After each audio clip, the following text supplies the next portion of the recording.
Hey there, fear. We all feel it. That heart-pounding, gut-wrenching thing that stops us from chasing our dreams. But what if fear wasn't your enemy? What if it's your greatest ally? Today, I'll show you how to turn your fear into power. Fear, the roadblock we all face. Fear isn't here to destroy you. It's here to challenge you. It's a sign that you're stepping into something bigger. Let's turn that fear into momentum. When I started this channel, fear was all over me. What if I fail? What if no one watches? But I learned something. Fear is just energy.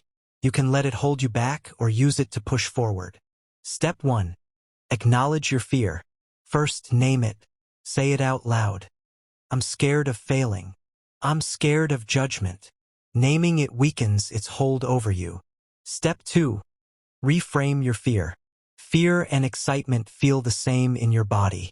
Next time fear hits, ask yourself, what's exciting about this challenge? Step 3. Take action, no matter how small. You don't have to tackle fear all at once. Start small. Each little win builds momentum and confidence. Here's the thing, fear won't go away completely, and that's a good thing. It keeps you sharp and alive. Just don't let it control you. Instead, let it drive you. Your challenge? Pick one fear you've been avoiding and take one small step toward it this week. Let me know in the comments. Remember, you're stronger than your fear. Hit like, share this with a friend, and subscribe if this resonated. You've got this.